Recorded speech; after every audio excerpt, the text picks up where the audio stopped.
force with which two lives come together. Sometimes for good, sometimes for evil.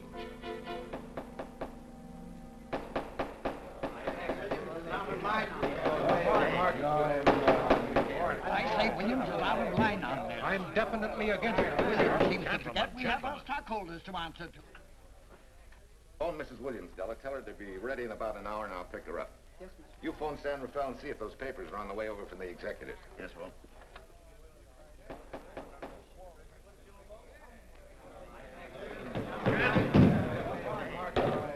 Well, Mr. Darcy, what's the score? 9-0?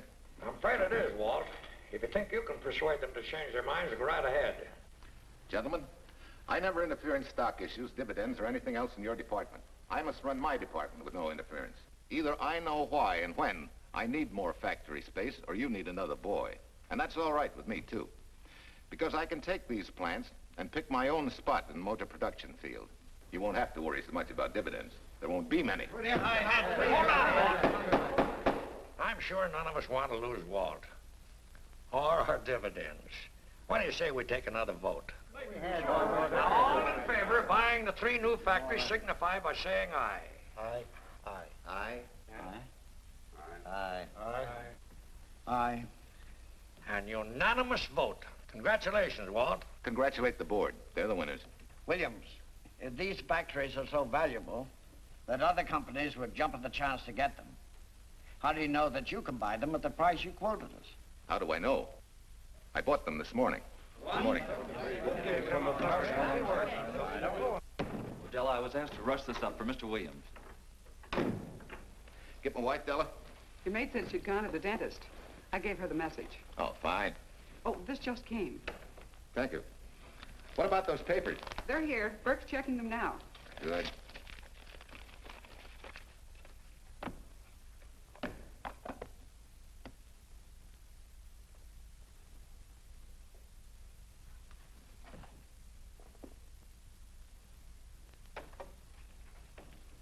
Congratulations, Walt. Take a look at Clause 4. Those provisions haven't been clarified yet. Oh, no? I wanted to leave for Tahoe right away. Get Judge Deering on the phone, will you? Never mind. I can get faster action if I run out to San Rafael myself and stick with him till they're right. Yeah? Mrs. Williams on 3. Oh, put the blueprints of that new diesel in, will you? I want Jackson to see him. Hi, Duchess. I'm afraid now we won't be able to leave till about 5 o'clock. What? You're not going with me, but I counted on it. But I thought as soon as Dr. Harris took care of whatever it was, I'd feel better. I don't. Stupid thing still aches, and I certainly wouldn't be a very desirable driving companion. No, seriously, darling, you run along and buy your little factories and hurry home. I'll send you back to the office. And cheat me out of my goodbye kiss? Not a chance. I've got to drive over to San Rafael. I'll stop on the way. Love me? Bye, dear.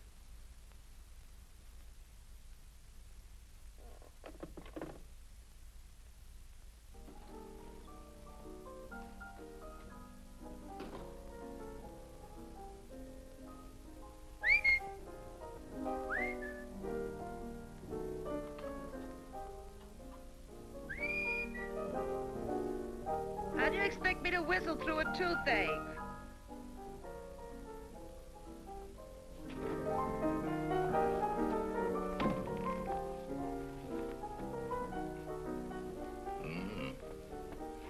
Nothing in the whole world smells as sweet as you do, Duchess.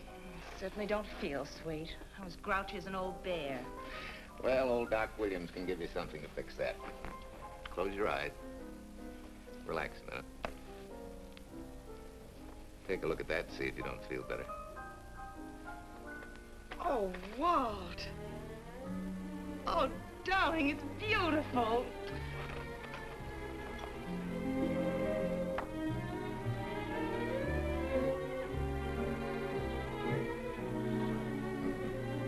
Not bad. Not bad at all. You know, to quote my wife, I like monograms on things. It shows they belong to me, unquote. When did your wife say such a thing, Mr. Williams? About 6 years ago, when I married her. She gave me the first monogrammed shirts I ever owned. Those were the words on the card. I still have it. I certainly hope your board of directors never discovers what a softy you are. They won't, don't worry. I have only one vulnerable spot. What really happened this morning? All I got out of Della was that you stalked out of the office with blood in your eye and were back in no time with canary feathers in your mouth. Oh, I clipped those birds' wings, but short. No one's gonna vote me down, sweet. Not when I know I'm right. Mm-hmm. But how did you convince the board of that so quickly? With subtle hints and easy persuasion. Like this. Either I get what I want, or you get yourself another boy. And that's all right with me, too. Oh, Tom! What a clumsy ox. I'm sorry, Duchess. Oh, please, sweet, don't be so upset. Oh, if you could have seen your face. Oh, don't bother, dear. Celine will take care of that. Not exactly a good prescription for nerves, huh? You know, you're wrong, Dr. Williams. The way I feel now, a good catnap will probably make a new woman out of me. And if it's not going to make you too late... Yes? Well, I'm sure that by 5 o'clock I'll... Swell. I'll run over to San Rafael, get things ironed out, and be back for you by 5. On the nose. Darling, wait. That's perfectly silly. I'll take a taxi cab and meet you in Sausalito. There's a drugstore on a corner opposite the square. I'll be there at 5 o'clock and we can go straight on up to Tahoe. That'll save you all that late afternoon traffic and all that time it'll take to come and pick me up. Smart woman, my wife. Thinks of everything. Where's your bag, honey? Oh, Sue Lynn still has some things to press for me. Sure you don't mind taking a taxi? Very sure. Sweet dreams, Duchess. See you at 5. I better get going. Bye, honey.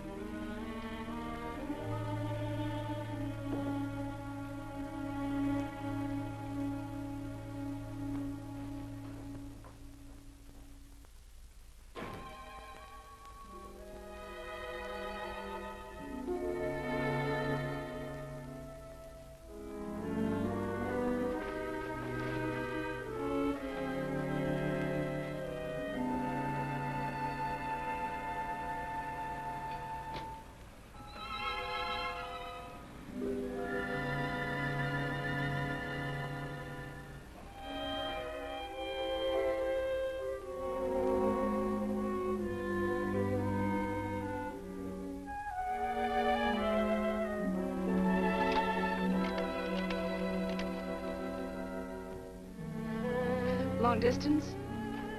I want Berkeley 79721. Hello. Ah. Hiya, beautiful. Yeah.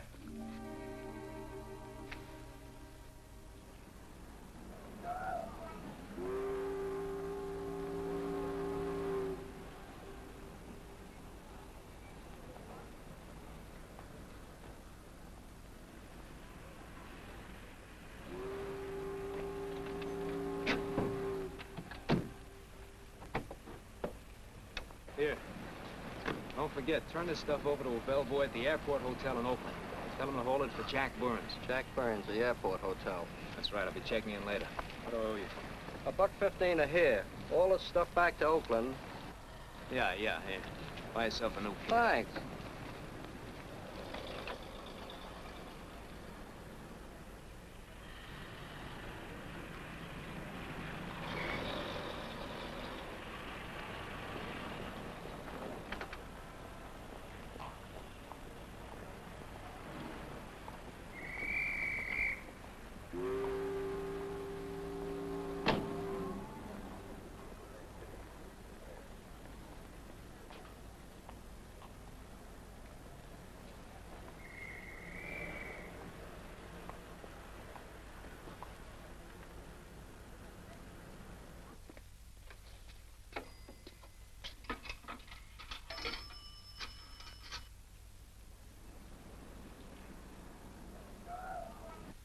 Hey, where's that new woman who was going to meet me? It's after 5 o'clock. Oh, gee, I was so sure you were going to be okay. Maybe you better get yourself another dentist, huh? Of course I understand, honey, of course. Just to prove it to you, I'm coming right on home. No, you really mustn't, darling. I'm going to be perfectly all right, really. And besides... Besides what? Well, I've done something you're not going to like. You remember Aunt Margaret back in Illinois? You mean the old gal in Evanston? I'm way ahead of you. How much? Well, it isn't money this time. It's another relative. Her favorite nephew, Jim Torrance. All of a sudden, right out of the blue, just after you left, he telephoned me from Berkeley. Okay, Judge, I'll see him when I get back.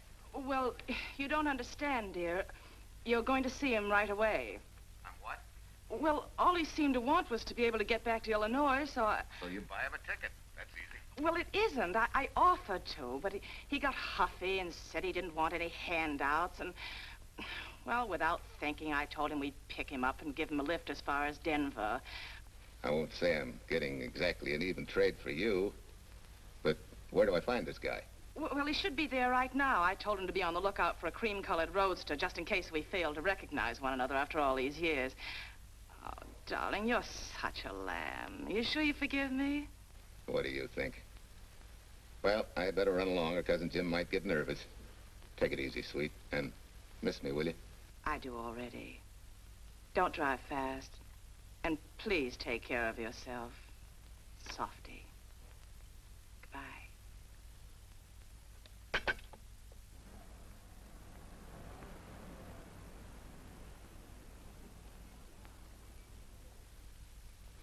Hello, Della.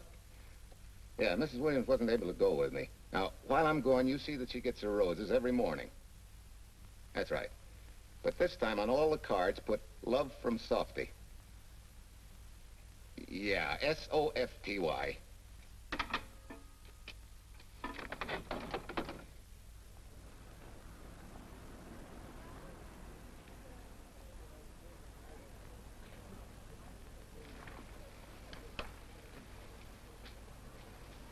Hello. You must be Jim Torrance. Yeah, that's me. I'm Walt Williams. Hiya, Jim. Hi. Where's Irene? Oh, she's a little under the weather at the last minute. Worse luck. Oh, that's too bad. I was hoping I'd see her. Yeah, I'm disappointed, too. Where's your luggage? Oh, I'm wearing it. Less trouble that way.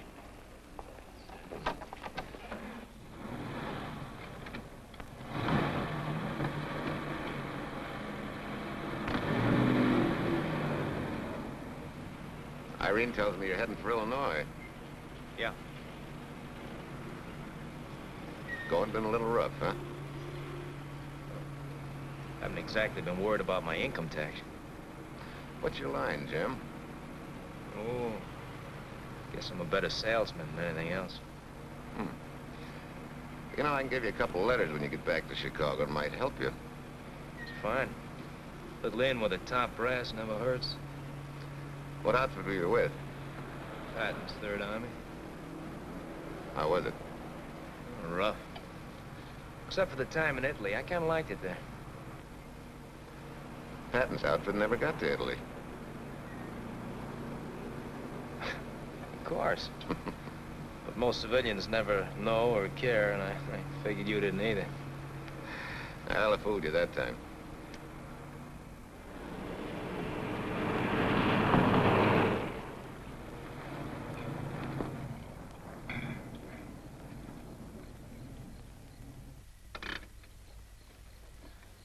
Our last chance to chow for a while. How about it? No, thanks. I grabbed a hamburger while I was waiting for you. I can still taste the harness.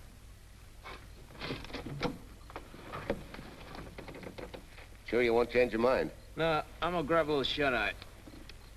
Right.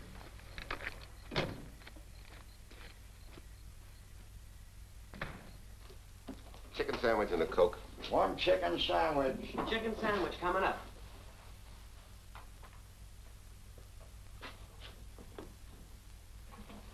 Give me change for $1, will you? Yes, sir.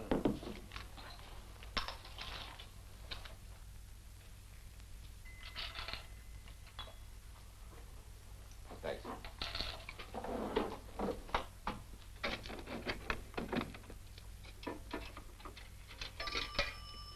San Francisco. Klondike 2, 6714.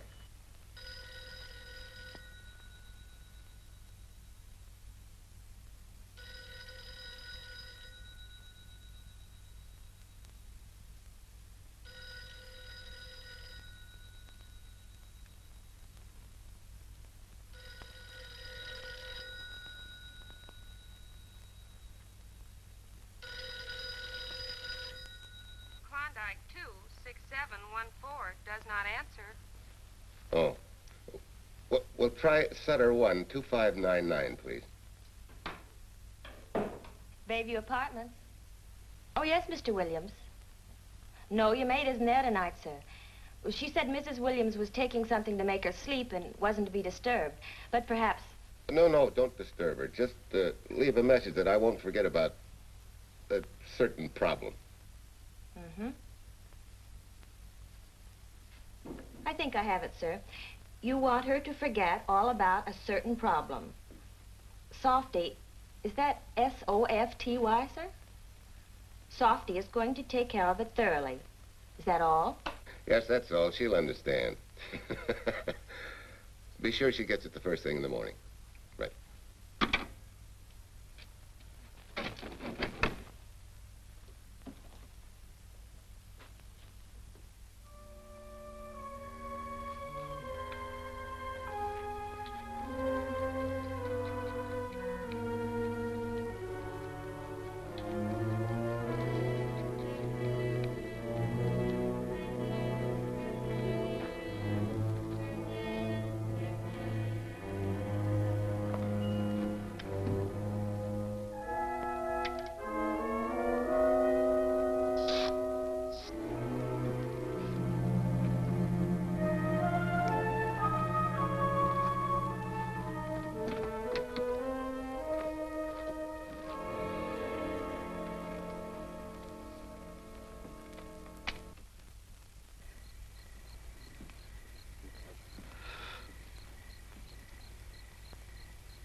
Oh, hi. Yeah.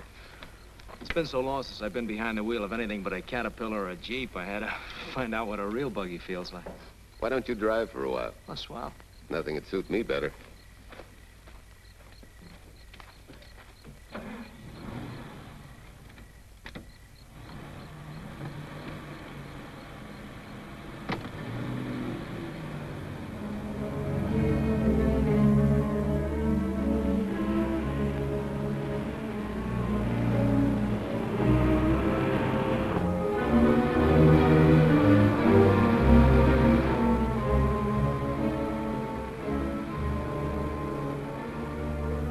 Tell me, Irene still got that little scar on her cheek? That one she got from the fall? Yeah. You can hardly see it now, though. How'd you know about that? She just got it last summer. Thought you said you hadn't seen her for years. Oh, from Aunt Margaret, of course. How else? She always sends me the news in her letters.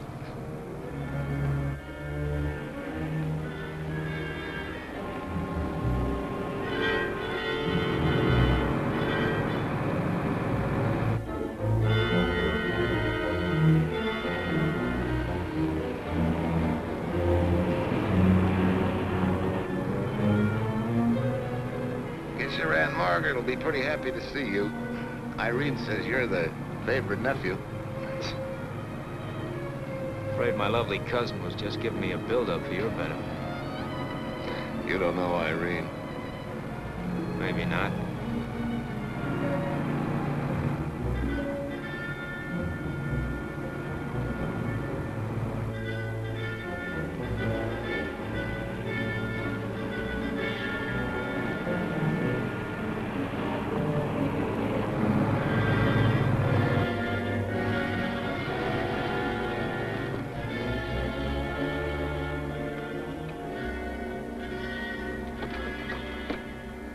What's the matter?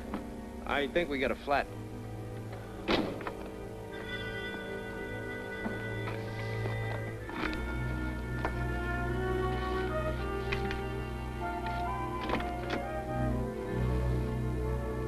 Yeah, flat as a flounder.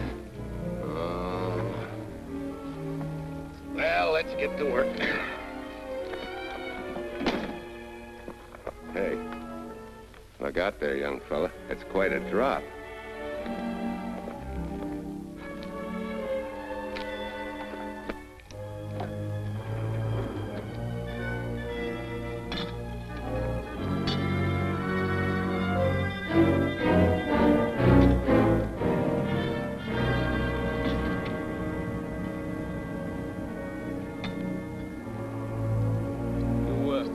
You got a flashlight? I think I have. Get the jack. I'll take a look.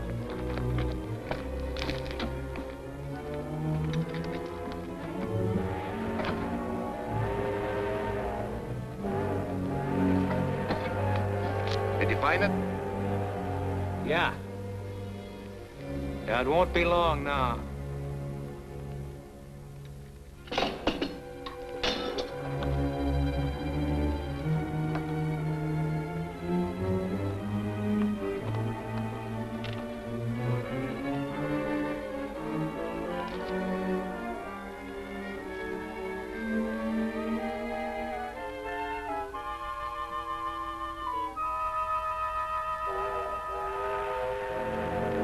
Come on, let's get going.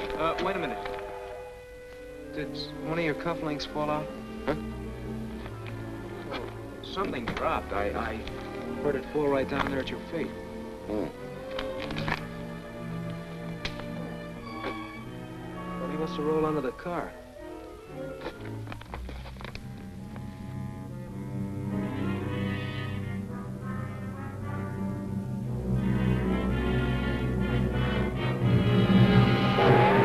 Irene and me, sucker!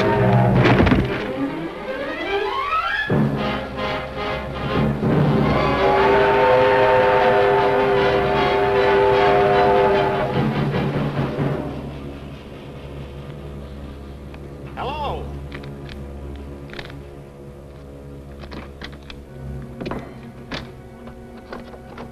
Need a hand? No. I'm all set now. Okay. Good night.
Must be crazy.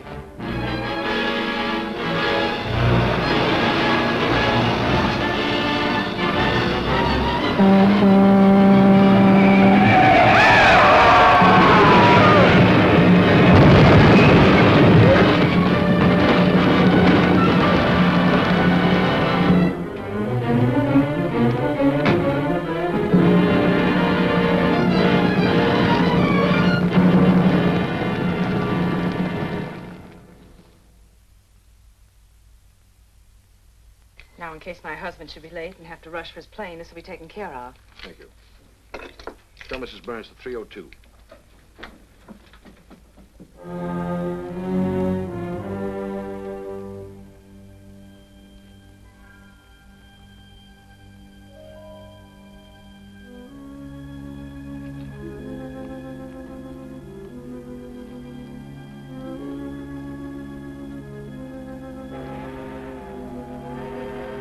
Irene and me, sucker. From Irene and me, sucker.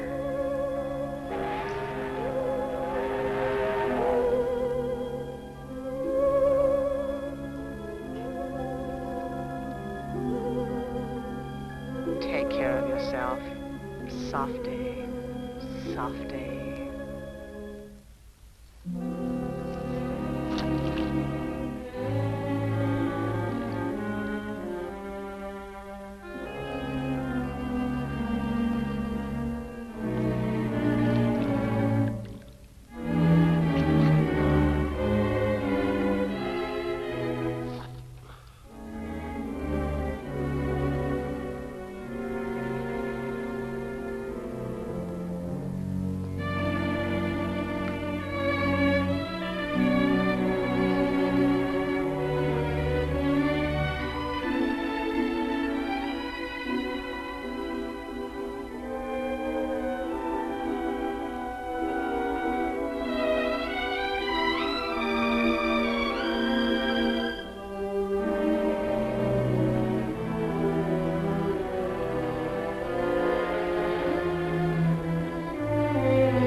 Young lady, Excuse me.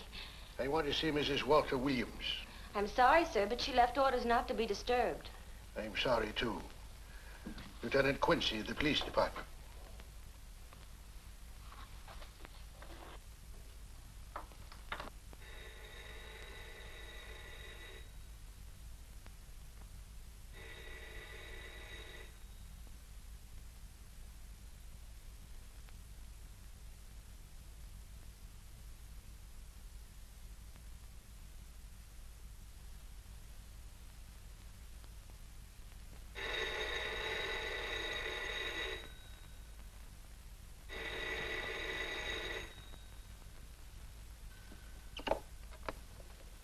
Hello? I thought I left orders not to be Oh, I see. Ask him to come up, please.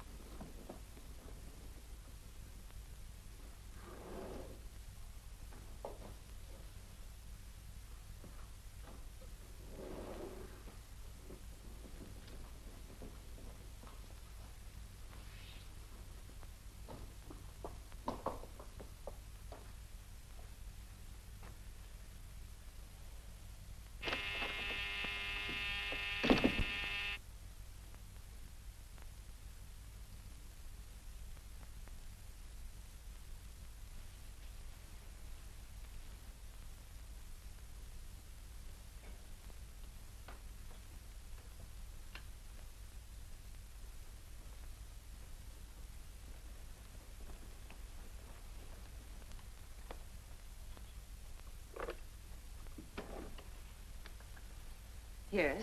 I'm Lieutenant Quincy with the police department. I'm sorry to disturb you at this hour, but... may I come in? Of course.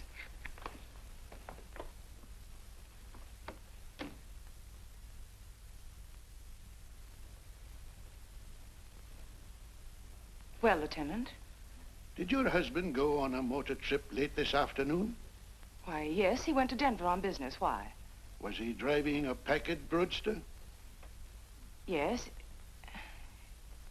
Is anything wrong? I'm afraid there is. Won't you sit down? Has something happened to my husband? Yes, Mrs. Williams. He's dead, isn't he? Yes. Oh, Walt, I knew something like this would happen. I begged him time and again not to pick up hitchhikers. But it wasn't a hitchhiker, Mrs. Williams. It was just an accident. He ran into a truck, a gasoline truck. You mean there was fire? He must have been driving pretty fast. I don't think he felt anything after the crash.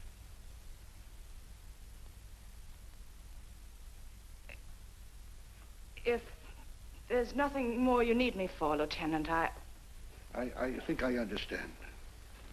And may I say you've taken this with a great deal of courage. Good night, Mrs. Williams.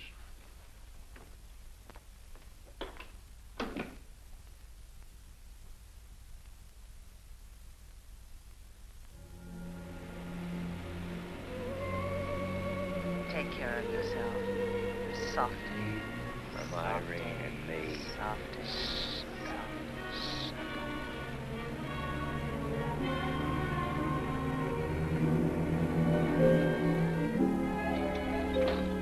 Ready? Yeah. That Williams must have been quite a guy. Yeah, he went to work for Universal Motors as a sheet metal worker. Mm-hmm. Less than 10 years, he's their top production man. Well, he sure went out in a blaze of glory. Yeah. Let's go.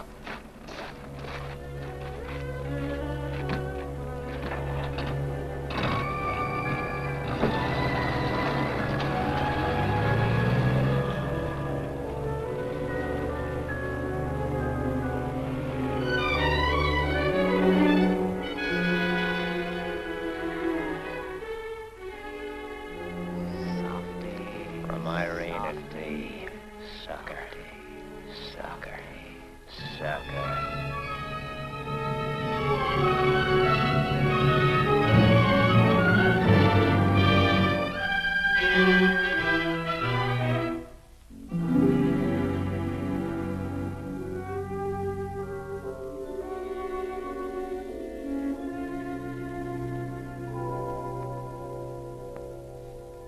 Well, could Mr. Burns have taken a later plane and still made connections for Mexico City? I see. Thank you. Yes? It is some telegrams for Tai. Just put them under the door, Sulin.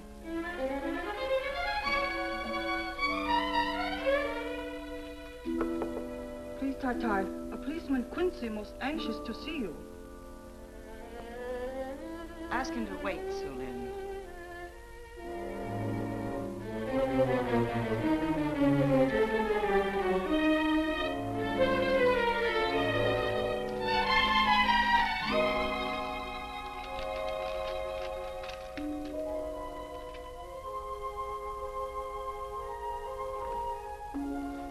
Mrs. Williams will see you presently. Well, wait, please.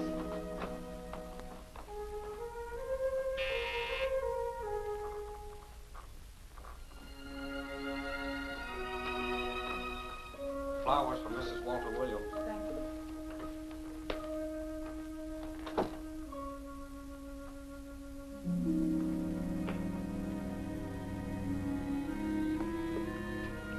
Roses like Mr. Williams always sending when he's away.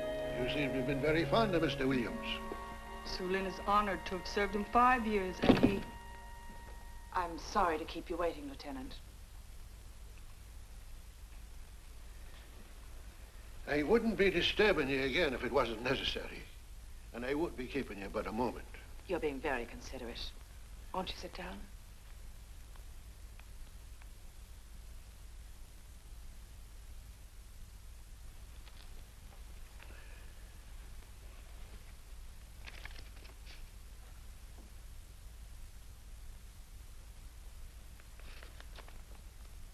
Everyone's been most thoughtful.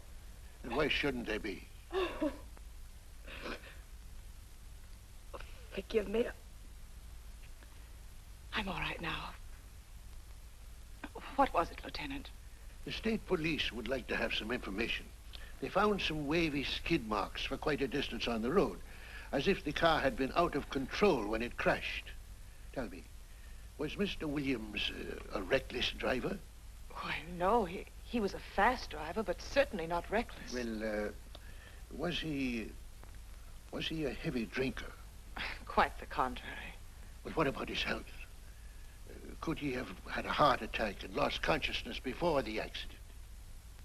Why, no. He was in perfect health, but he'd been working much too hard lately and was overtired. Perhaps he fell asleep at the wheel last night. Oh, poor darling. If only I'd been able to go with him last night, he might still be alive. Well, maybe so and maybe not. You mustn't blame yourself, Mrs. Williams. Fate plays an important part in these matters. Your handkerchief.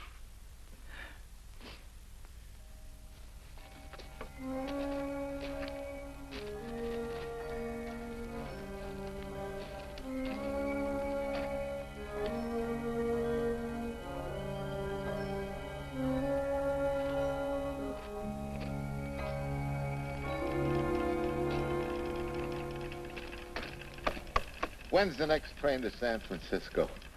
10 a.m. tomorrow. You sure there isn't one sooner? No, I'm sorry.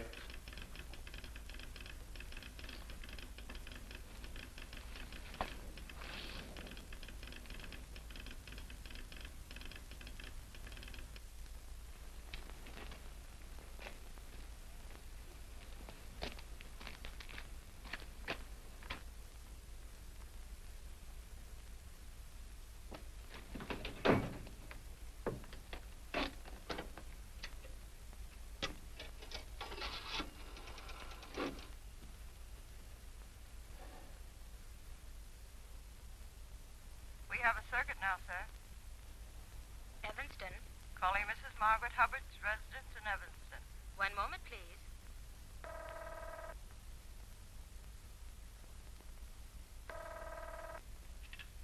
Hello? Mrs. Margaret Hubbard?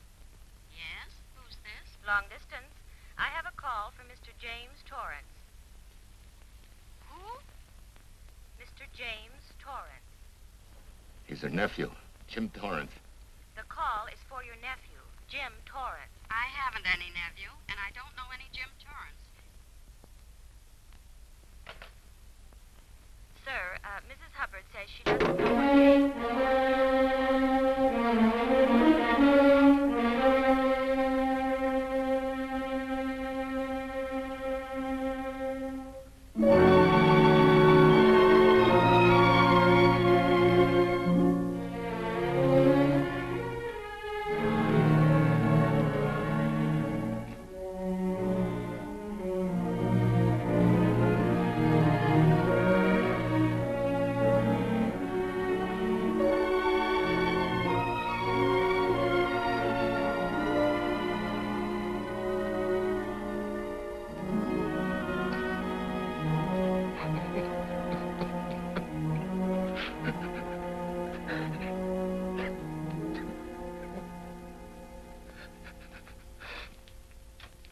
What's the matter, son? Looks like you need a doctor. Doctor? I can't leave the station, but old Doc Bender's just across the road there. Yeah. Doctor? Think you can make it? Yeah. I'll make it.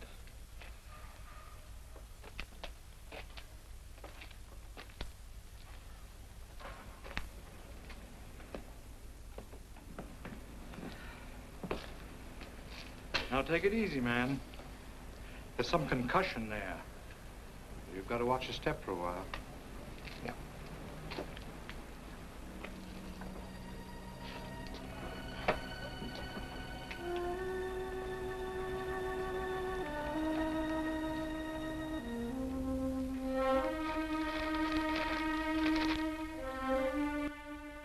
Walter Williams' beautiful widow, who by her own request sat alone in the family alcove during the service.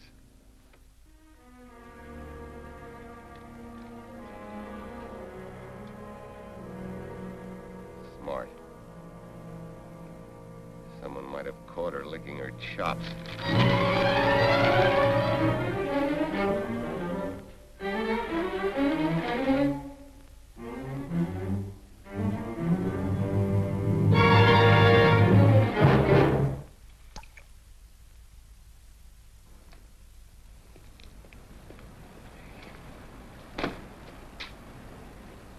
Hey, what's that?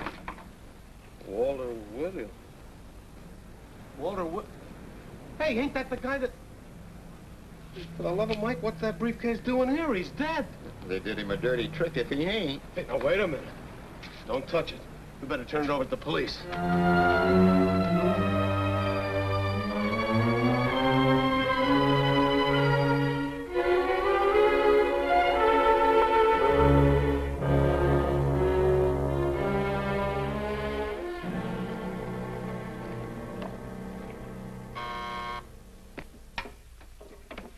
Homicide, Captain Callahan.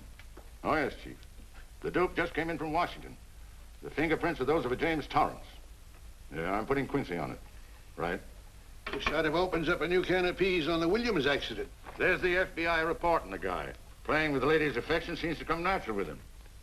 All you got to do, Quincy, is find him. Yes, that's all I got to do. Last known whereabouts of Jim Torrance was in a moving van somewhere between Sacramento and Points East. Yeah, wait a minute. Last known address, care of his sister, Mrs. Joseph Rossetti. Irving Apartments, Berkeley. Well, what are you waiting for, Quincy? Let's go. Did Torrance leave any forwarding address? No, he said he was going to send it to me. Sorry to trouble you.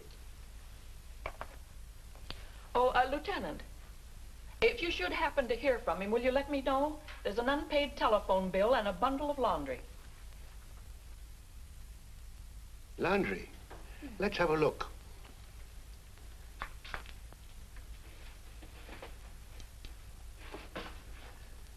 I may have to take this along with me. Not without a receipt, you don't. You mean you don't trust the police? In my business, you don't trust anybody. Mine, too. Holy St. Valentine's Day. Look, he had the same thing on his shirts, too.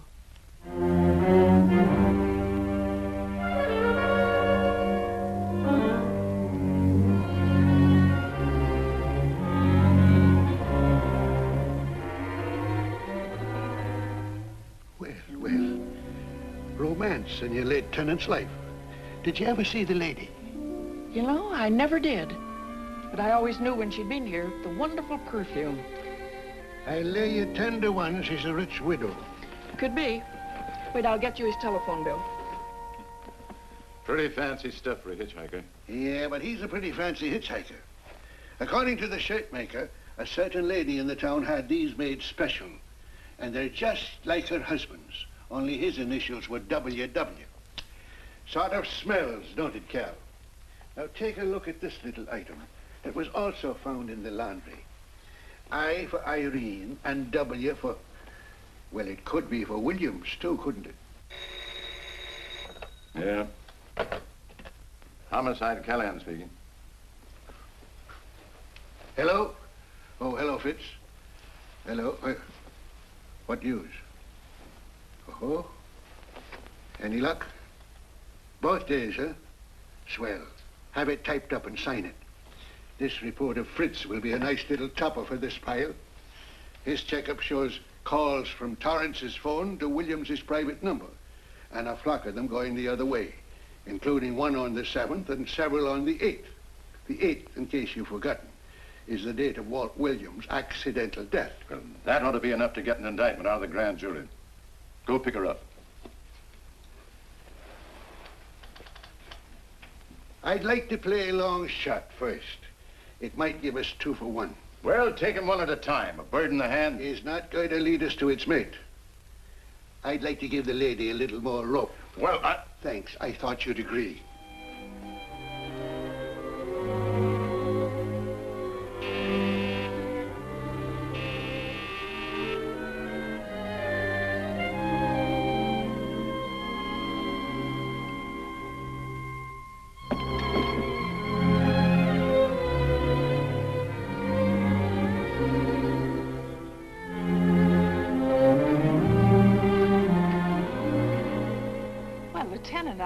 You just caught me. I'm glad.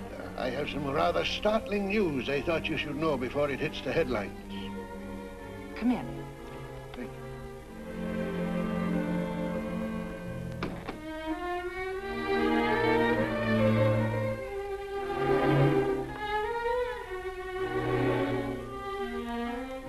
Sit down, won't you, Lieutenant? Thank you. I'm very anxious to hear about this news. It seems that your first hunch, remember, that a hitchhiker was responsible for your husband's death? Well, Mrs. Williams, you may have been right. Why, I don't understand. Your husband's briefcase turned up in Kansas City yesterday in a moving van that had stopped at the scene of the accident that night. Apparently, the murderer made his getaway in it. That explains the wavy skid marks that made us suspect your husband was ill or unconscious at the time of the crash. Yes, I suppose it does. And by now, the man is probably out of the country and never will be found. Don't you worry, Mrs. Williams. There were fingerprints on that briefcase. And as soon as we get the FBI report from Washington, his identity will be known and his description sent out on police broadcast. Oh, we'll find him all right. But just now we are keeping things quiet so the murderer will feel safe until we are ready to close in on him. Yes, I can see the wisdom of that. Yes, I thought you would understand and cooperate. As soon as we know his name, it is possible that you might recognize it as someone with a motive. There's that possibility. You know I'll do everything I can to help. I'm sure of it. Now I'll run along. You'll hear from me. I'll let myself out. Don't bother.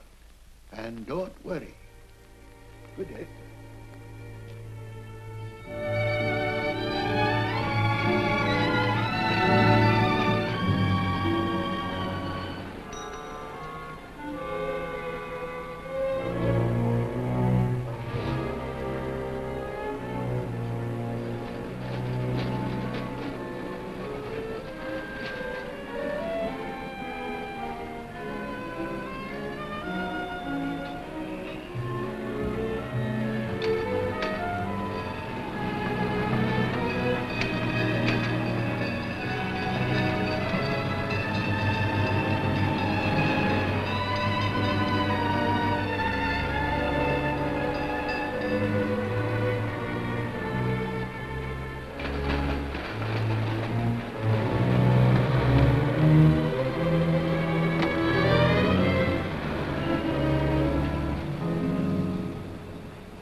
$1.35.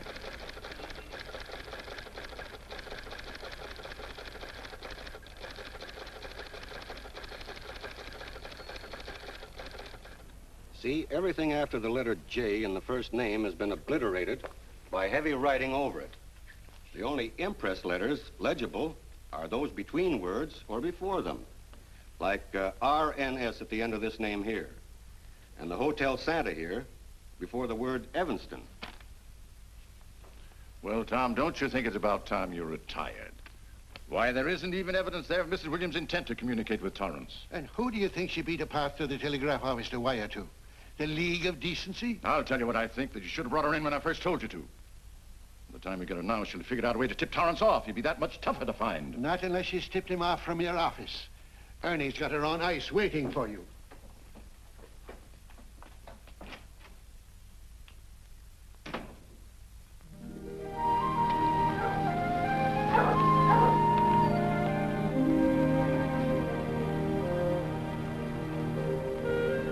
Pretty good, huh?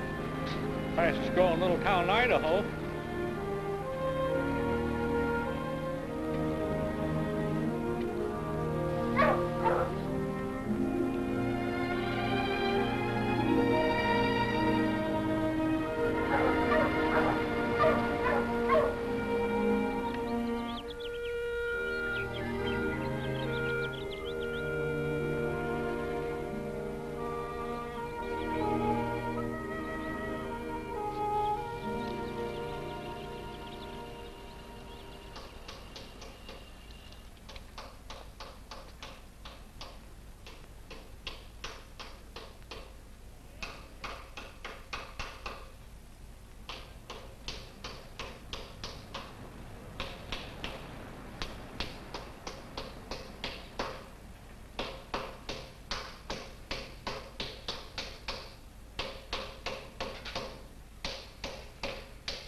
Have a heart, son. You trying to wreck that engine?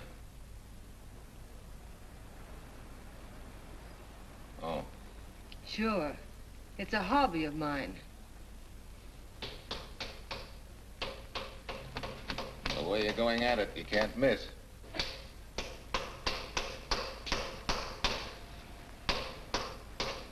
Here. I just can't let you ruin that beautiful motor.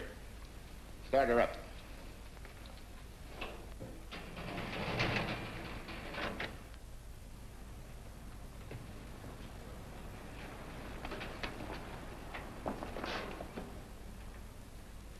Okay, start her up.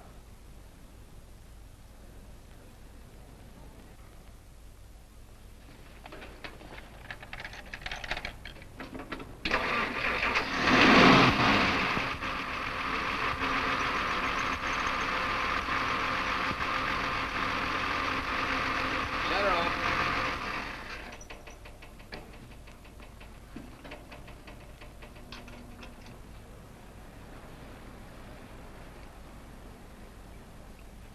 You're certainly not a mechanic by trade. Hands like that. Maybe it's a hobby of mine.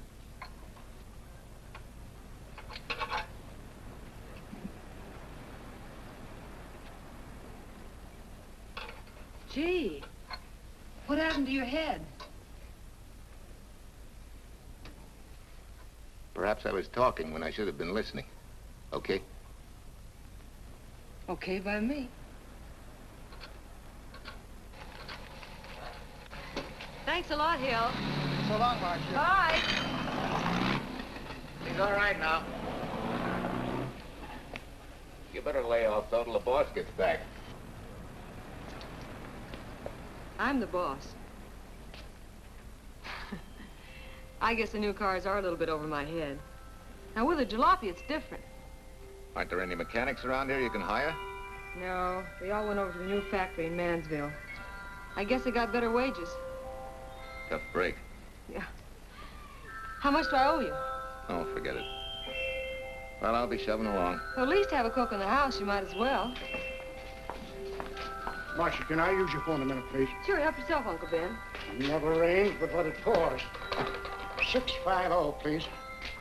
Flat tire this morning. Now the danged engine stalled on me. Nice and cold. Wilson's garage? No, I did not give you the wrong number. Fine thing using my phone to cheat me out of repair bills. Aren't you ashamed? You gave me the wrong number. 650, please. You're a nice girl, Marsha Peters, and your ma's a fine woman. And I'll always buy my gas and oil here. But you ain't never gonna tinker with my car again. Busy? Busy. Always busy. Yeah. Wait a minute. We're not so busy. Would you like to do another good deed and give Uncle Ben a hand? Why not? Where is your car, mister? Maybe I can help you. Why, are you a good mechanic? Very good. And very reasonable. Well, just what you need, girl. Better hire him. It's an idea, Uncle Ben. Come on. Thanks for the Coke. Sure.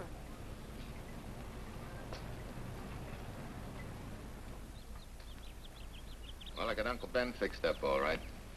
Nothing but a sticky carburetor valve. Bye. I hope he paid you. What for? It only took a minute. You're certainly not money-conscious, stranger. There. This is no kind of work for a girl. Somebody has to do it if I want to stay in business. And I want to.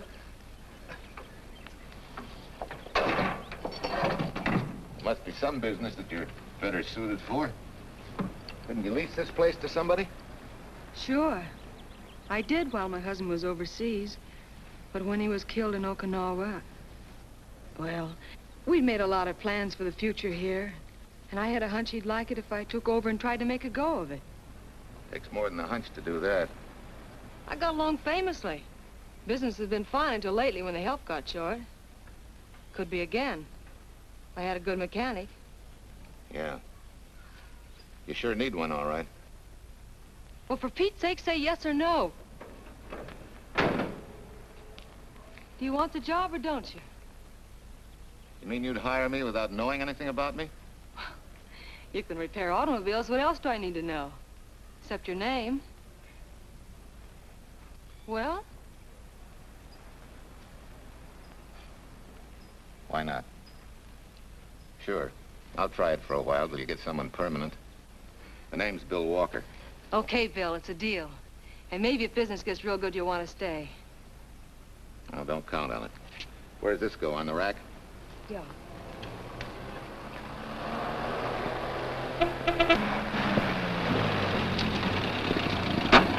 Marsha! Marsha! It happened! It's a boy, 8.5 pounds. Pair of shoulders like a prize fighter. Well, congratulations, Papa. How's Jane? Ah, perfect. Everything's perfect. Gotta get down to the store and tell the gang. Almost forgot. Oh, gee, thanks, Ed.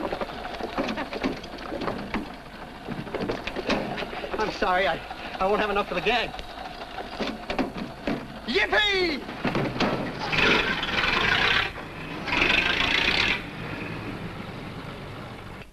Thanks.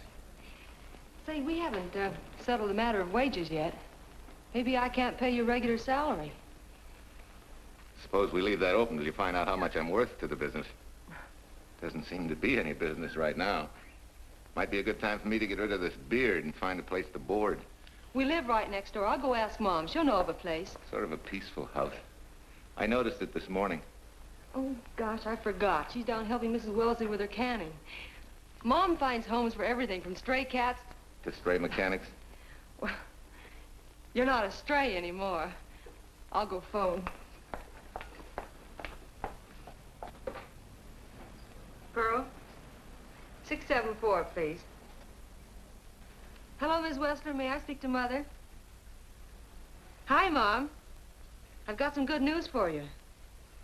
I hired a man for the station. Yeah. No. Nobody we know. He's from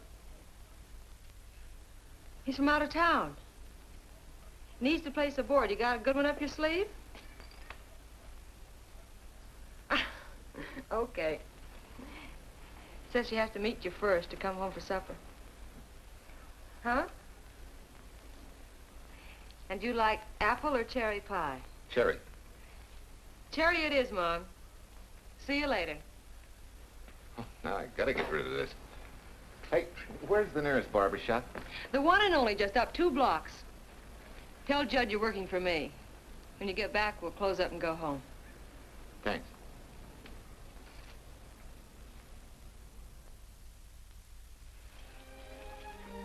Well, that's real nice. You must have had a good bringing up, young man.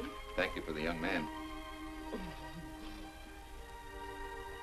We thank thee, O Lord, for thy bounty, and ask thy blessing on this food, and on the new friend who shares it with us. I hope you're good and hungry, Mr. Walker. Who wouldn't be?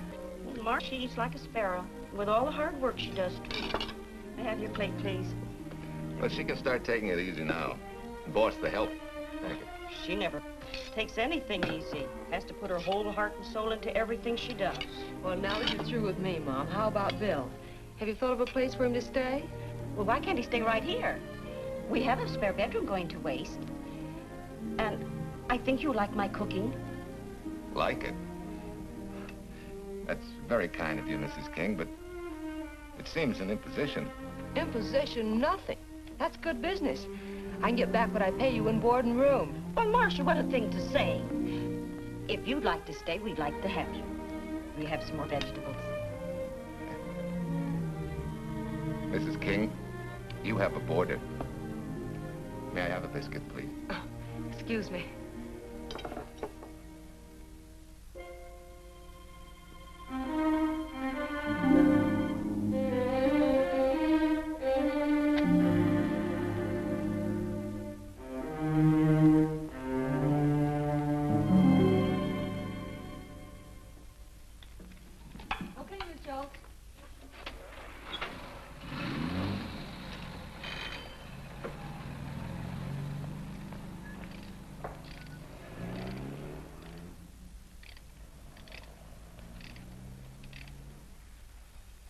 It's wonderful the way tools seem to come alive in your hands. You seem to sort of come alive, too. As though you got real pleasure out of working with them. I do. When you're doing a job with them, you can't think of anything else. Bill, if something's bothering you, why don't you get rid of it? What would you prescribe, doctor? Amputation. For that stupid chip on your shoulder.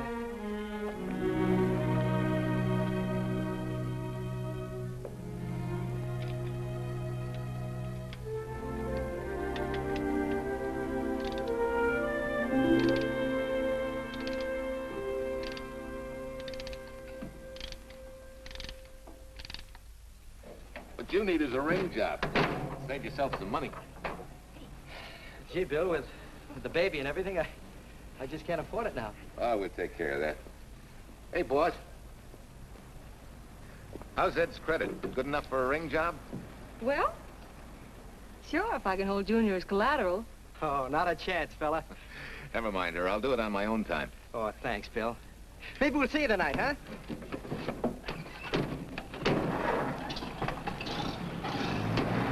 Some shoulders, huh? Yeah. Some father, huh? Bye, Marsha. Bye, Marsha. Bye. Nice kids. Hey, was Ed clowning about their being hard up? No. Things have been pretty tough for him ever since he got out of the service. Fix a car for him, Bill, and only charge him for the labor, okay? Then he gets it for free. I'd already figured on knocking that off. Say, we could make it an anniversary present. Anniversary of what? Junior's arrival, and mine, 3 months ago today. Time certainly flies. That was a lucky day when you came to MP service. Your work's been bringing in a lot of business. I'm glad of that. Hated to have fallen down on Mom and you. Say, look, boss, why don't we three celebrate tonight and go to the movies? Ed said he and Jane were going. Well, that lets Mom out. She'll be babysitting. I'd love to go, Bill. I haven't been in ages. Here's your opportunity. Go to work.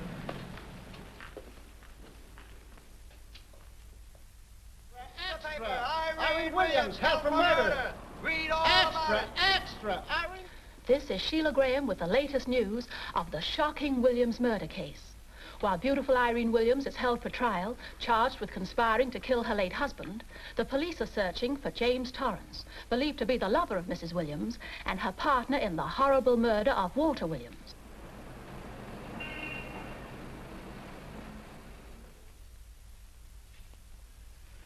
If I'm handling your case, my dear Mrs. Williams, I want 1/3 of everything you get. You're out of your mind. You don't realize what I'll get as Walt's widow. Perhaps you don't realize the spot you're in.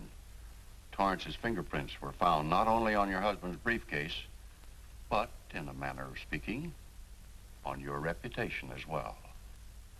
There's a detective named Quincy, a very smart cookie. He isn't exactly for you. Frankly, Mr. Warner, I'm beginning to wonder if my attorney is for me. Underestimating the enemy's ammunition would scarcely be wise. Now, if we can get to trial before Torrance is found, they'll never get a conviction. But... But what? If he shows up, we may have to fry him. Oh, no. Let's not cross that bridge until we have to.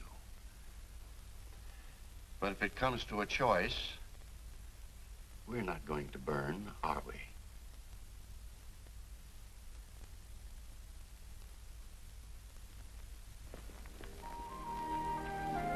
Aren't you the chatterbox this afternoon?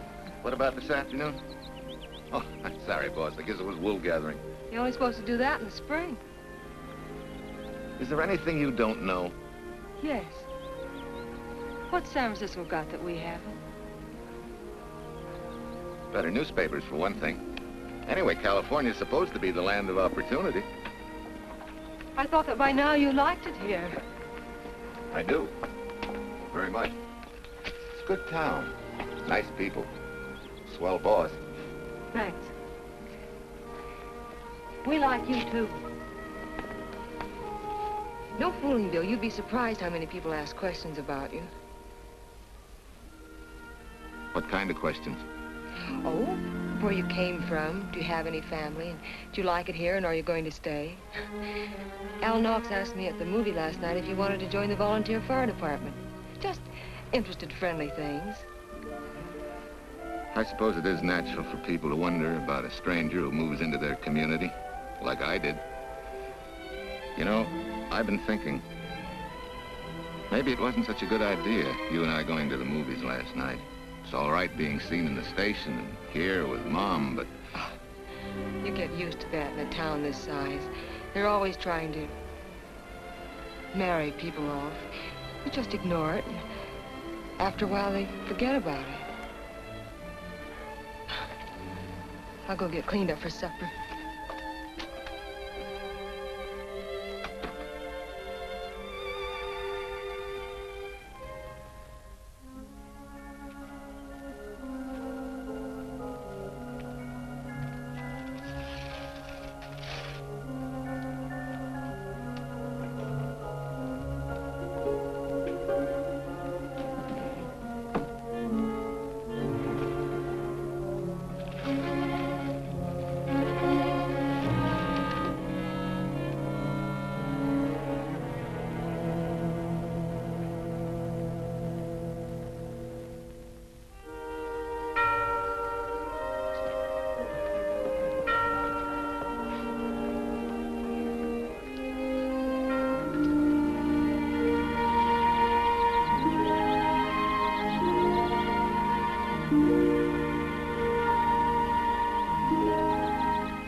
Tell you how many years this Sunday takes me back.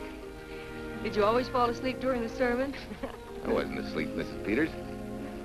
I merely closed my eyes to concentrate. Oh, so that's what you call it.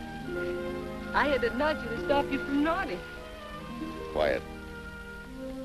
You're disturbing my reminiscent mood. Even smells the same. Could be the same bees buzzing in the same clover. As they say, you can take the boy out of the country, but... A rolling stone gathers no moss. It has to stop rolling sometime, doesn't it, Bill? Sometime, maybe. We grow a very becoming shade of moss here in Larkspur. Don't you think?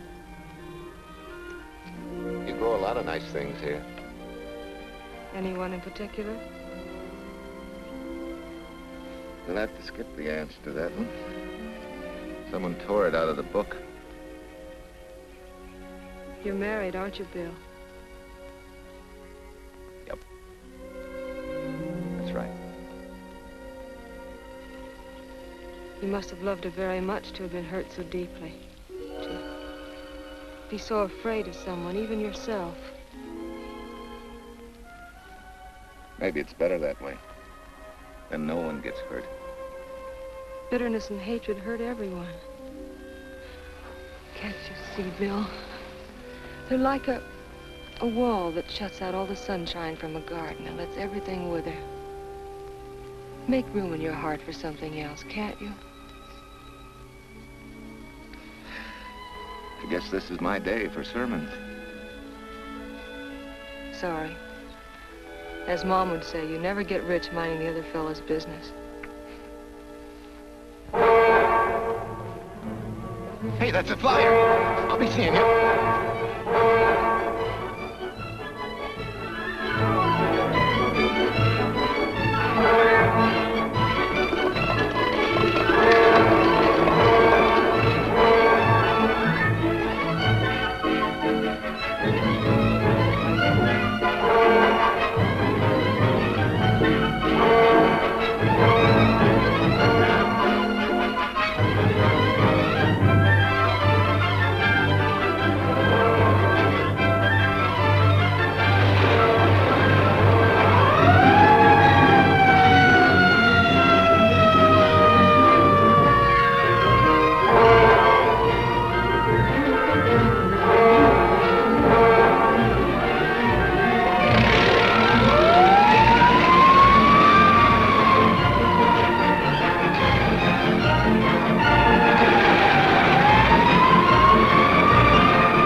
Sent a couple of jars of peaches.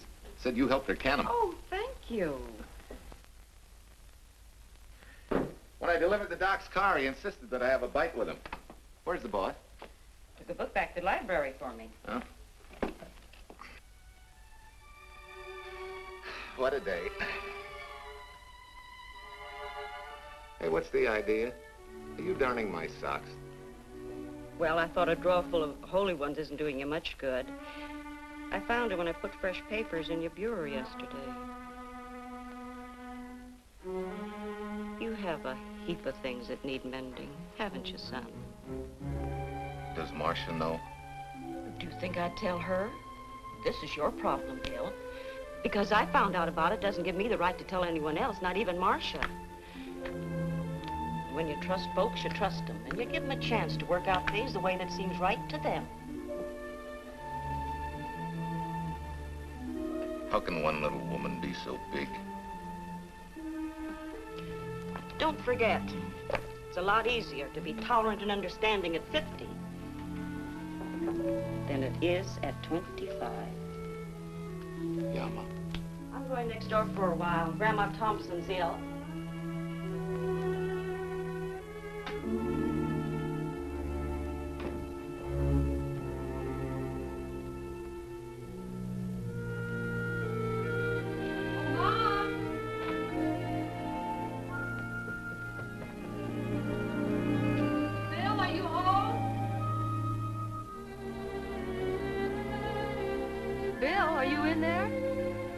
Yeah? Mom went next door, Marsha. Hi. Do you work awfully late? Oh, about 6. Anything wrong? Come in. I want to tell you something. I'm checking out. Has something happened? No, just... I'm doing what I should have done a long time ago. Moving along. But why, Bill? My name isn't even Bill. There isn't any Bill Walker. I'm Walter Williams. The late Walter Williams. Walter Williams? I don't understand. You may not even after I've told you, but at least you'll know the whole story. Sit down, please.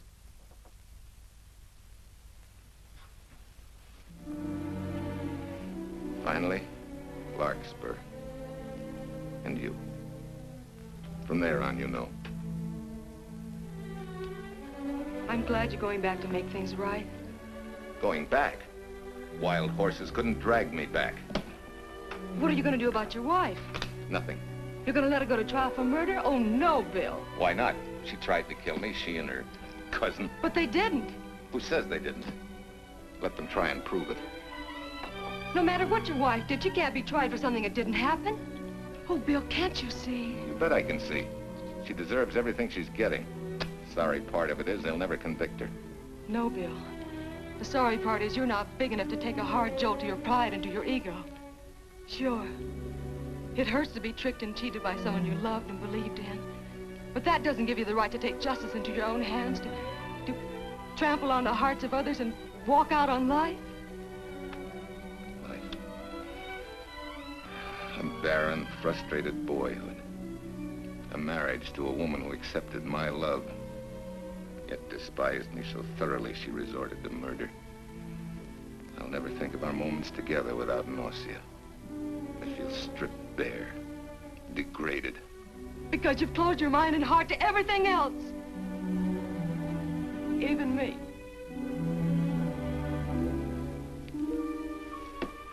Oh, Bill, please. Don't destroy the one chance we have for happiness. We haven't got a chance. Doing the right thing never works out. I know. In this world, you turn the other cheek and you get hit with a lug wrench. Forget me, boss. Try and forgive me.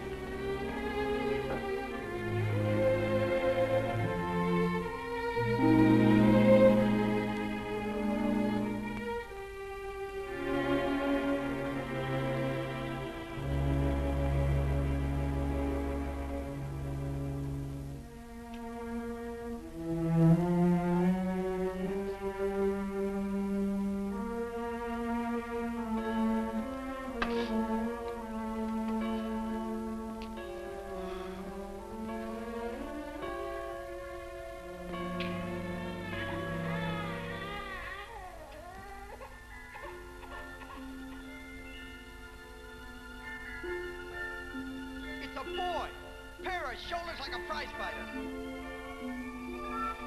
You know, I hate to tell you how many years this Sunday takes me back.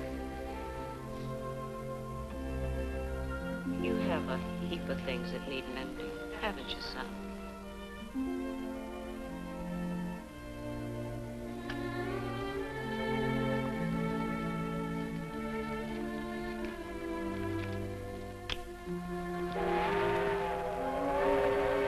Take care of yourself. Softly. Irene and me.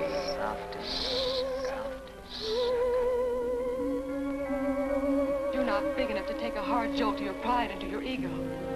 Sure. It hurts to be tricked and cheated by someone you loved and believed in. But that doesn't give you the right to take justice into your own hands. Trample on the hearts of others and walk out on life. Oh, Bill, please. Don't destroy the one chance we have for happiness.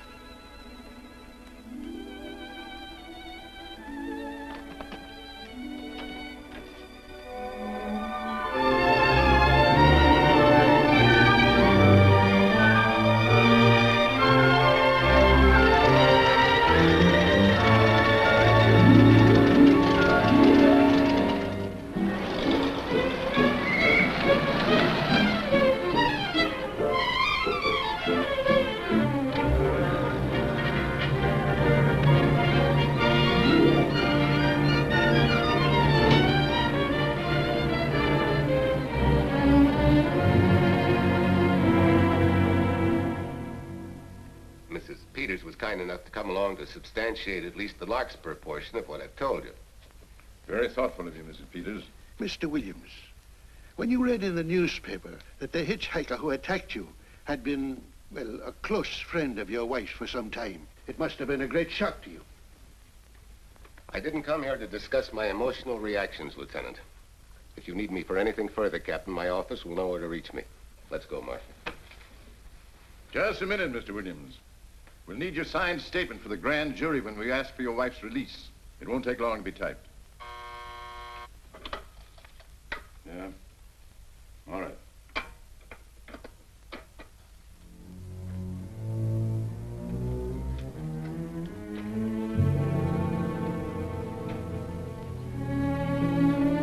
Come in.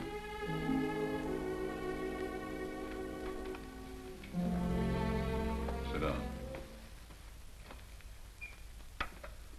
Mrs. Williams, we We have news for you. Really? I can scarcely wait.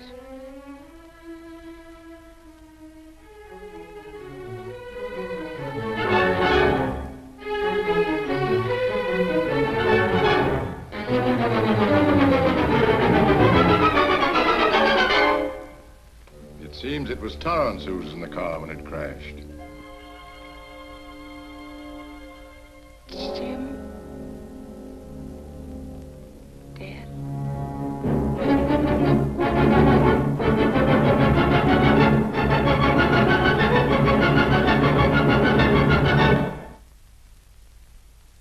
You did it. You killed him. No. He tried to kill me. Thought he had.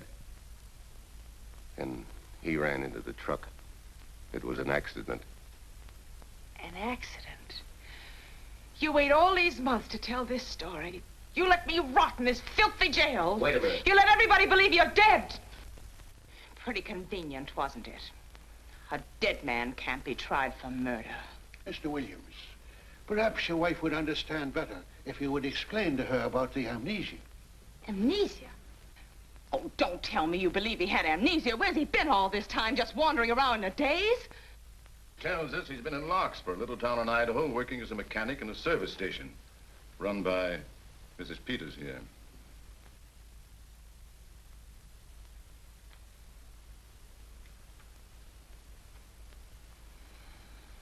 I understand perfectly. Now that my chance for happiness is dead, I suppose you'll demand the divorce I begged you to give me so that I could marry Jim. That's fantastic. Yes, isn't it?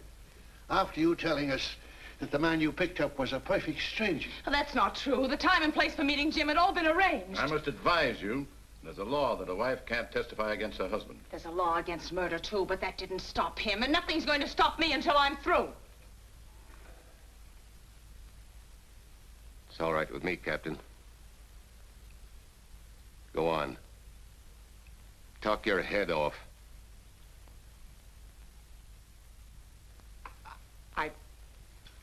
I was to have gone with him to Denver. He insisted on it, although I was quite ill. Several hours before we were to leave, he came home. There was a violent scene. He threatened to kill me unless I agreed to give up Jim. And I wish he had. This is incredible. Not one word that she has said is true. Then you've nothing to worry about. Mrs. Williams, was there a witness to the threats you mentioned? No. Unless the maid overheard. She was in the apartment.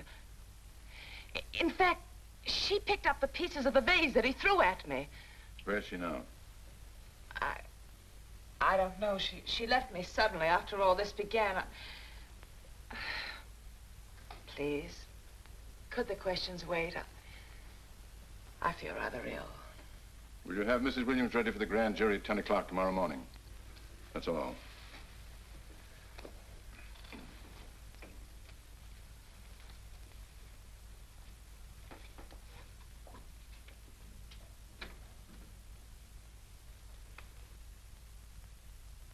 We're going to hold you too, Williams. On what charge? Suspicion of murder. But he's not guilty of any of these things. Then it should be easy for him to prove it. Take it down and book him. That fiction of Mrs. Williams must have been very convincing. No, we just couldn't buy that yarn you tried to sell us. Let's go.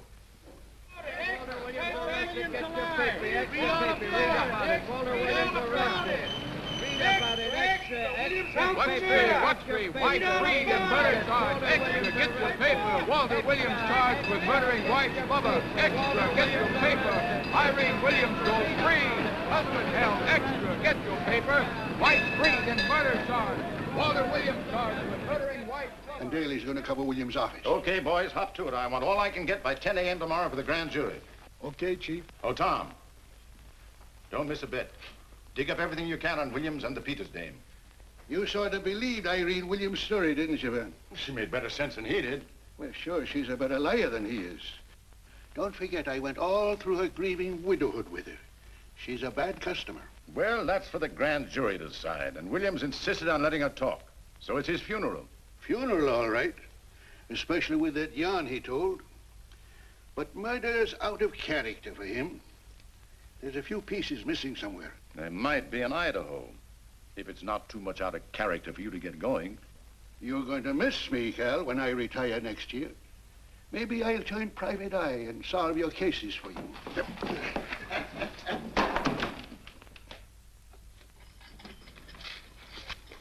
Hi, Williams. Mr. Williams? Thanks. Got a deal from the bottom here, don't you? Sorry, Williams. Okay, Williams.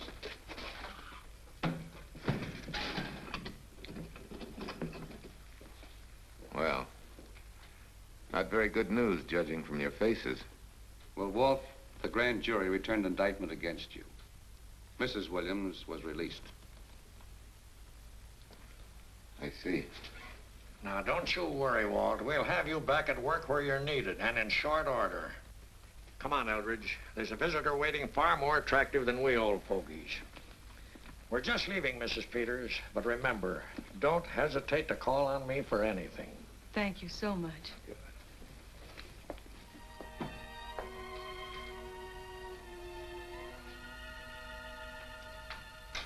Hi, boss. Bill, what have I done to you? If it weren't for me, you wouldn't be here. If it weren't for you, I wouldn't be. I came back here because I wanted to believe in the things you do. I still do, no matter what happens. Will you do something for me? Go back home, where I know you'll be taken care of. Not a chance. You'll have to think up a better reason than that to get rid of me. I'm a big girl now. I've just been to Larkspur, Williams, where I found these newspaper clippings. Of course, some of them are 3 months old, but you seem to treasure them, so I brought them along. So? I don't think they exactly substantiate your claim of amnesia. As if you were interested in substantiating any claim of mine. Now, let's get one thing straight. Most people, when they get in a jam, think the police are only interested in the prosecution. Our job is to get the facts, the truth. And the truth never hurt anyone but the fellow that lied. Unless he was a beautiful woman. Oh, quit kidding yourself, Williams. You made the boner. I had no more to do with Torrance's death than you did. And out of the whole population of Northern California, you just happened to pick up a hitchhiker who happened to be your wife's boyfriend. Ah, have a heart, Williams.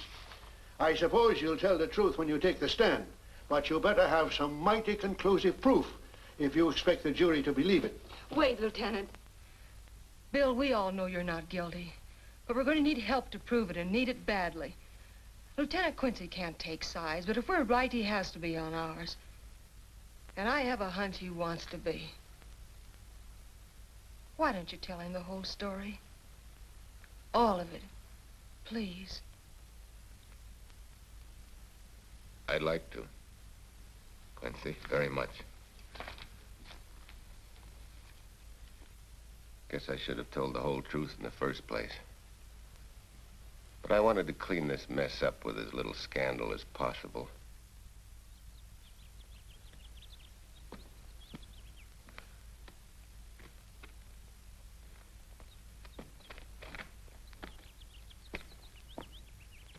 Well?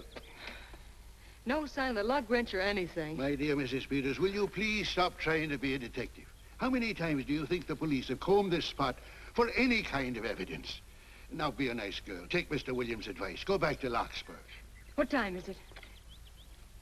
It's only 4 o'clock. We still have time to go back to town and go on our hunt for Sue Lynn. Now, look here, young woman. You've had me on the run since early morning. But, Lieutenant, the maid seems to be our only hope now. We've got to keep looking till we find her, that's all. That's all? Wait. She was naturalized, wasn't she? Suffering chopsticks. Quincy, you dumb flatfoot. This Sue, what's her name, was Chinese born. If her port of entry was San Francisco, there'd still be a file on her, photo and all. Let's go. Back to town. Immigration.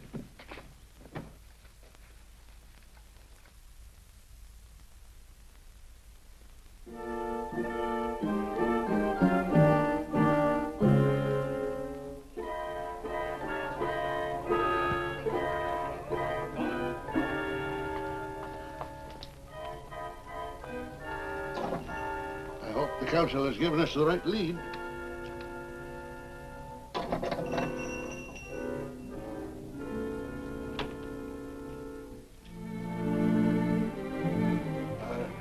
You are Singh? Understand? You savvy English? Also French, Italian, and Hebrew. May one ask what is desired? We're looking for Su Ling Chung. The Chinese consul said you were her uncle and might tell us what she is. This daughter of my brother, has she offended the honorable police? Oh, no. They just wanted to ask her some questions about Mr. Williams, the man she used to work for. Ah Sing's heart is heavy that he cannot lead you to her. But things that are not known cannot be told. Well, if you hear anything of her, report it to headquarters.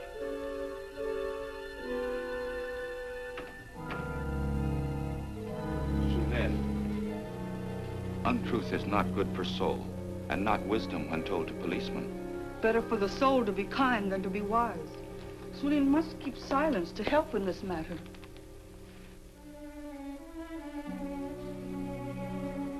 You know, you're quite a gal. In case I haven't told you lately. You're just too easily pleased, that's all. There must be a way out. Why can't we find it? Oh, buck up, boys. Tomorrow's another day. Yesterday you go to trial. Bill, I'm afraid. And the state intends to prove, beyond any reasonable doubt, that the defendant, Walter Williams, did, with malice aforethought, kill the deceased James Torrance, whom he knew to be his wife's lover. And that with his victim dead beside him, he drove his car into the course of an oncoming truck, jumping clear himself some seconds prior to the crash. And subsequently, he made his getaway in the back of a loaded furniture van. And for 3 months, as Bill Walker, he laughed at justice, but had imprisoned his unfaithful wife for conspiracy in his own murder. But then he decided that being dead cramped his style. He thought he could eat his cake and have it too. So he returned, most anxious to explain his long absence and to right the dreadful mistake that had imprisoned his wife for 3 months. Ladies and gentlemen, it was a cold-blooded, premeditated murder and must be punished to the fullest extent of the law. Call the first witness, please. Captain Callahan, did Walter Williams tell you what suddenly cured his amnesia after 3 months? No, he did not. But he did tell you the man that struck the blow which caused the amnesia was a total stranger, a hitchhiker he had picked up. Yes? And that he knew nothing of this man's identity or relationship with his wife until he suddenly recovered from his amnesia and heard or read the details. That's what he said. That's all. Thank you, Captain. Your witness, Counselor. No questions. No. I saw no signs of amnesia, but definite concussion. He was a bit evasive in answering questions, but not vague or unsure. In your opinion, Doctor, could this head injury have been caused by a fall? Yes. If the head had struck on some object, such as a stone or a metal pipe. That's all, thank you. Your witness. Dr. Bender, are you familiar with a tool known as a lug wrench for changing automobile wheels? I'm afraid I am, sir. I've had a regular epidemic of flat tires lately. Well, then, in your opinion, could this head injury which you treated have been caused by a blow from a lug wrench? Yes. It could have been caused by that, too. Thank you, Doctor. The ones with the earliest dates, you will notice, are heavily creased, as though they'd been carried in a wallet or a coat pocket. Thank you. Lieutenant Quincy, will you kindly tell the court where you found these newspaper clippings? In the bedroom occupied by Mr. Williams in Mrs. Peters' home in Larkspur, Idaho. Is this your handwriting, Miss Revere? Yes, sir. And that's the message, at least our record carbon of it. Would you read it to the court, please? June 9th, 8:32 p.m. Message from Mrs. Walter Williams, Penthouse D. Mr. Williams called, said he wants you to forget all about a certain problem, that Softy is going to take care of it thoroughly. Was there any other conversation? Well, I just asked if that was all, and he said, yes, she'll understand, and sort of laughed as if it were a joke and hung up. Some joke killing the wife's boyfriend. Head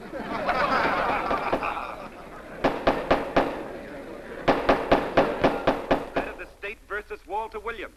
All the rounds so far have gone to the prosecution, and it was a grim-faced Williams who was returned to his cell this afternoon. What the score will be after he takes the stand is anybody's guess, but he's going to need some lucky punches to get a decision. And though Torrance struck with intent to kill, after telling you this is from Irene and me, sucker, you still telephoned Illinois to find out if there was a cousin Jim. You are hard to convince, aren't you, Mr. Williams? Is it so incredible that a man should fight against believing such a thing about his wife? Oh, that is very touching. From a husband who planned a trip on which he intended to destroy his wife and did kill her lover. That's a lie. Your Honor, I object to the conclusions drawn by the prosecutor and move that it be stricken from the records. But, Your Honor, there is a corpus delicti, remember? Who was your wife's lover. Objection sustained. There's also her own story, which in front of witnesses you insisted she tell. And then we have your own two different stories from your own lips. One featuring a perfectly strange hitchhiker, the second an equally strange cousin Jim, without a questionable substantiation for either bit of fiction.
You remember me, don't you? I was here with Lieutenant Quincy from the police department.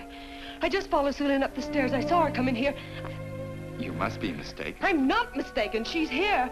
I must see her. Our thing, don't you understand, is to save a man from prison, even from death. I will send her to you.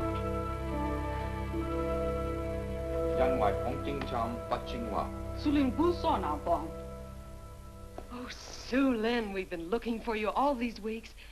Mr. Williams needs your help so desperately. I cannot help. You must forget that you found Sue Lynn. Forget it? But you're his only witness. You're the only one that can help. Not as a witness. Only with silence can I repay his great kindness to me and my family in China. Why? For I heard other things. That most unhappy day. From Mrs. Williams' bedroom, his voice very loud and angry. A flower vase broken to pieces. He can explain all that. They do not believe what he's already told. That I heard anything would do harm. Don't you see?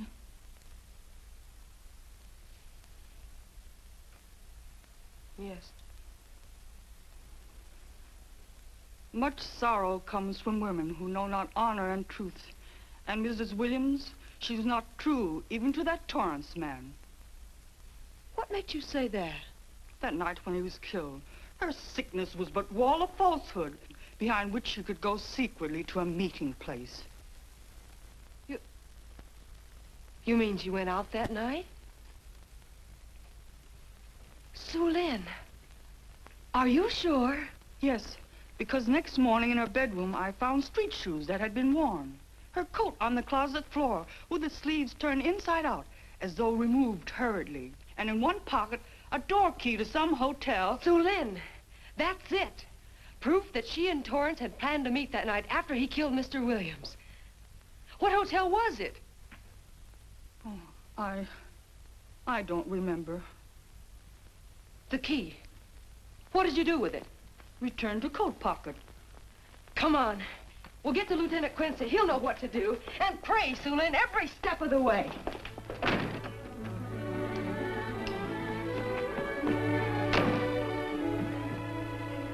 Now hold everything.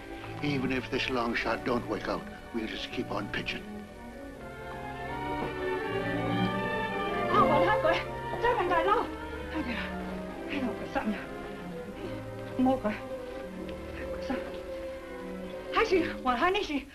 Here it is, yes. Room 302, Airport Hotel, Oakland. Maybe we got our miracle. A special little Chinese one. It is to hope that Sue Lynn was of small help to Mr. Williams. Oh, Sue Lynn. Come on, copper. Next stop, Oakland. A certain little lady's hotel rendezvous. I was on night duty then, all right, but I sure don't remember a looker like this. Quite a dish, eh? A little too highly seasoned for my digestion, thanks. Lieutenant, just found a couple of cars for room 302 on June 9th. George Baxter, checked out at noon. Mr. and Mrs. J. Burns. Room not slept in. J. Burns. Burns. Look, Quincy. The handwriting on the card is identical to that on the photograph. And here's a little boy, the same thing. The cover-up telegram to Aunt Margaret. Now look at the impressions. J here, and here RNS. J. Burns. That's the name she started a telegram to. Room not slept in. Say, I got that dame pegged now, Lieutenant. She said they'd be out of the room by midnight as her husband was catching a plane.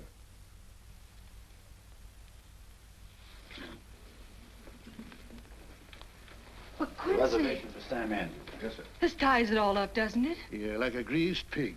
What do you mean? We've got the evidence now, the proof. Of what? Sue Lynn's theory that Irene was playing the field? This evidence only proves that she came here to keep a date with a man named Burns. We can't even prove that he didn't keep the date. But you know he didn't. There wasn't any Burns. It was only a name that she and Torrance used. Fine. If you can prove that, Williams will be free. But none of this will prove it. Sorry, copper, but we are just up another blind alley. Willie? Yes, sir. There's a couple of sample cases from Mr. Sam Andrews. Came up from the station this morning. Take them to Parlor B right away. Sure thing, sir.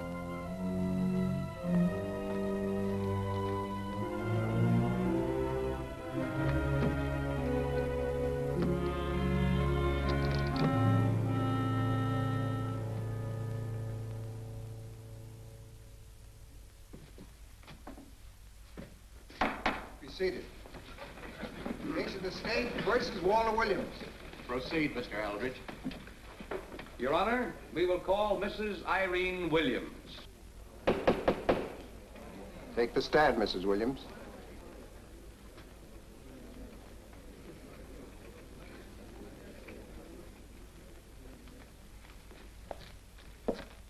Raise your right hand.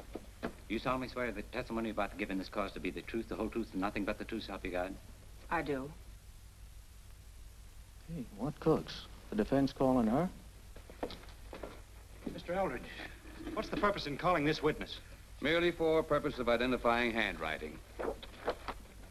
Now, Mrs. Williams, this photograph of you... Was stolen from my apartment. So, according to the inscription, to Walt, my adoring and adored husband, Irene, this belongs to Mr. Williams. This is your handwriting, isn't it? Of course. I'm touched that he should have wanted it so badly. And this telegram, addressed to Mrs. Margaret Hubbard. Is that also your handwriting? It is.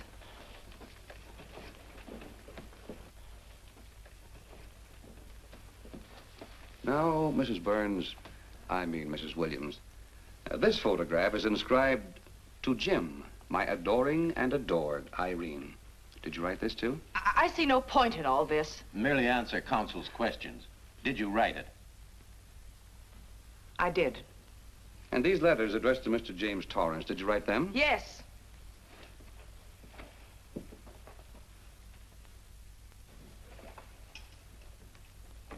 And this monogrammed garment, A gift from you to Mr. Torrance? Why must I be tortured again by all this? I never made any secret of my love for Jim Torrance. That's why he's dead. Your love for Jim Torrance. Yet on the very night he was killed, you had a rendezvous with a man named Burns, didn't you? I don't know what you're talking about. I don't know any man named Burns. I was at home that night, very ill. Oh, yes, the sleeping pills. Well, you must walk in your sleep then, for you spent at least part of that night at the Airport Hotel in Oakland, where you registered for Mr. and Mrs. J. Burns. Don't waste the court's time trying to deny it. This is the registration card that you signed at 9:20 p.m. And there's the room clerk who assigned you to room 302. And this, Mrs. Williams, is the key to room 302, which you very carelessly left in the pocket of a coat which was found in your closet yesterday. All right, I was there. Now you're satisfied. Not quite. This J. Burns, Mrs. Williams, was his first name Jack? Yes. Have you been in contact with him lately? No. How long since you've seen or heard from this Jack Burns? Well, I don't know. I don't remember. You bet she doesn't remember, because there isn't any Jack Burns, and there never was. That was an alias for Jim Torrance. And it was Torrance who was to have met you that night, after your charming little plot to kill your husband had been duly executed. It's not true. It's not true. I have bad news for you, Mrs. Williams. I can prove it's true. These pajamas, these letters, this picture, all of which you identified for the court, were found in this suitcase, which is full of the clothes and personal belongings of Mr. James Torrance. And the suitcase was found in the baggage room of the Airport Hotel, where it's been held since June 9th. And it says on this tag, in large print, hold for Jack Burns.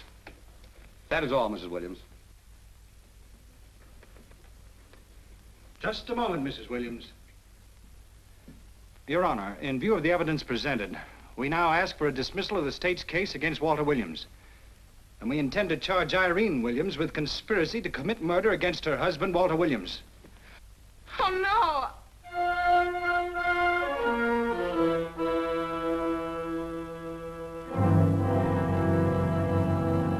The case against Walter Williams dismissed. Court adjourned until 2 o'clock. Well, that's that, Walt. Congratulations, Mr. Williams. I haven't the words for it, Quincy, but we could never have made it without you. Ah, sure you could. You know, son, right always wins if you give it a little push, especially when you get a copper like this one to do the pushing. Well, I'll be seeing you.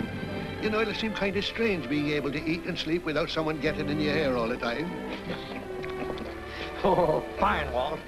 We're looking forward to having your hand on the wheel again. The Denver plants are waiting for you to open them. You think you can make it in the morning? How about it, Counselor? You bet you can. Oh, good. Well, I'll be running along. Well, you think you like Denver? It's okay by me, boss. Yes, impact. The force with which two lives can come together. Sometimes for evil, sometimes for good.